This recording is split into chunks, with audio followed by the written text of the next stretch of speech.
Why can't we just deal fundamentally with the issues that agitate and bother our nation rather than simply just following this whole hoopla about a pandemic that has largely become a scandemic? Let me give you a figure that will baffle you.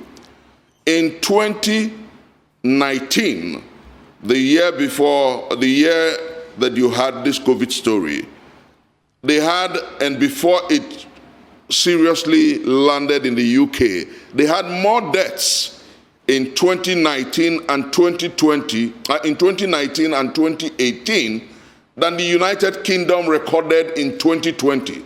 So who's deceiving who? Go online and check it. So with all the hoopla about COVID-19, the United Kingdom had less deaths in 2020 than it had in 2019 and 2018. The witch cried last night, the child dies this morning. That's what we're saying. Let's make our sane conjectures and interrogate the story. That's what we're saying. Nobody's saying that, oh, come on, throw away there's no pandemic called COVID-19. No. But how does it relate to Africa and with Nigeria? How does it relate with Kogi and to Nigeria? How does it affect our people? Because the challenge is simply that a few weeks ago, the PTF said that people should be worried about Kogi and either Jigawa or Zamfara State. And I asked why. If you have your facts and figures, has anybody stopped you effectively? Let them be they should be frank and forthright with Nigerians.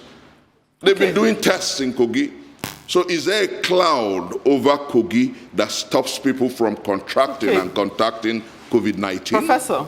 Professor, even though we could sit and analyze and go back and forth, I just want to suggest that there might be a degree of, irresponsibility with taking the approach that until you see people die, you won't play your role in a team effort. So some might say that Kogi opting out of what is being done nationally is highly irresponsible. And you don't need to wait till you see human barbecues to prove that people are dying from COVID-19, even if the rates are not as much as in the West. So I'm just putting it to you that we're all in this together. And to some extent, yes, it's good to analyze and assess, but on the whole, we ought all to be reading from the same hymn sheet. What you're saying is that Nigeria, and indeed Nigerians, should err on the side of caution. But what we're saying clearly act in the national interest. Yeah, err on the side of caution for national interest. And what we're saying is that national interest must come first, and patriotism should be the name.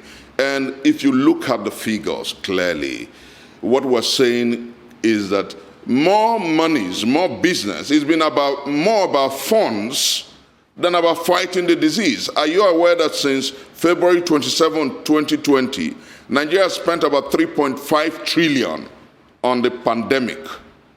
How many hospitals have been revamped? How many people have been tested? These are the fundamental issues. So if you're erring on the side of caution, Kogi becomes an example for three reasons. We don't, after almost 10 months, we don't have human barbecues everywhere. So it means that there's something to interrogate. Professor, let me come in. I'm not cutting you short. But because it's important. Okay. It's important. It means that there's something to interrogate. We're not saying there is something to dismiss, so that you get it right.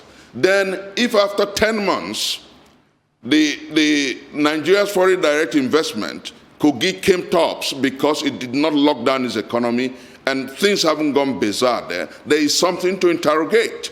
And then what we're saying clearly is that if we truly love our country, if we truly want to err on the side of caution, then we must interrogate what we receive from the world regarding the COVID-19 pandemic.